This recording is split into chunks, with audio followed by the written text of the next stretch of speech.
सोलापुरातलीच नाही तर पूर्ण देशातील एक नंबर अशी पावभाजी खायला आपण आलो आहे मित्रांनो, सुप्रजा पावभाजी सोलापूरला. तर मित्रांनो, आपण पहिलं सुरुवात जी केली आहे ती केली आहे स्टार्टरपासून पाणीपुरी. तर पाणीपुरी पण बघू शकता मित्रांनो, खूपच चांगली आहे.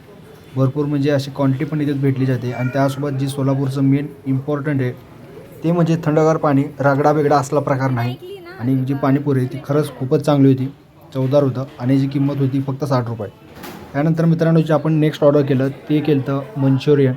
तर मंचुरियनची तुम्ही क्वांटिटी पण बघू शकताय, खूपच चांगली आहे. आणि मंचुरी पण मित्रांनो जी होती ती गरम-गरम दिली होती आणि खूपच भारी होती आणि जे नॉर्मल चायनीजपेक्षा खूपच चांगलं म्हणजे याचं चव होतं. तर आपण नेक्स्ट डिश केली होती मित्रांनो ऑर्डर, ते म्हणजे शेजवान फ्राईड नूडल्स. आणि तुम्ही बघू शकता मित्रांनो, नूडल्स जे आहेत ते पण खूप असं मसालेदार, चटकदार आहे आणि ह्याची पण क्वांटिटी ॲक्च्युली खूपच चांगली होती. आणि जे हे जे चायनीजचं जे व्हरायटी आहे ते पण यांच्यामध्ये भरपूर सारे व्हरायटी आहेत त्यांच्या इथं. आणि मंचुरियन नूडल्स जे आहेत ते तर खूपच चांगले आहेत. तर मुळातच सगळा विषय जे आहे ते क्वालिटीचा आहे मित्रांनो, आणि क्वालिटी म्हणजे सुप्रजा.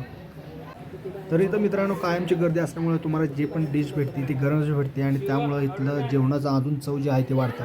तर मेन डॉन डिश खायला आपण आलो आहे ते म्हणजे आपली सुप्रजाची मेन पावभाजी. आणि तुम्ही बघू शकता बटर काय भारी दिसतंय पावभाजीला. इथलं जे मेन आहे त्यासोबत पाव जे आहेत ते पण खूप इथले भारी असतात. आणि पावासोबत तुम्हाला इथं साईडला कांदा लिंबू पण दिलं जातं. तर तुम्ही बघू शकता मित्रांनो, भाजीची कन्सिस्टन्सी ती खूपच चांगली आहे. आणि बटर जे आहे ते मेल्ट झाल्यावरती काय असं भारी लागतं पावासोबत खाण्यासाठी. तर मित्रांनो, आपण एक अशी चांगलीशी बाईट बनवलेली आहे आणि आता अजय जे आहे ते आपला टेस्ट करणार आहे.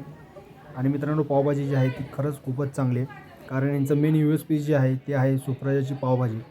तर कसा वाटला मित्रांनो आजचा व्हिडिओ, मला नक्की कमेंट करून सांगा. अशाच चांगल्या चांगल्या व्हिडिओसाठी चॅनलला सबस्क्राईब करा, व्हिडिओला लाईक करा. भेटूयात पुढच्या व्हिडिओमध्ये. तोपर्यंत जय हिंद.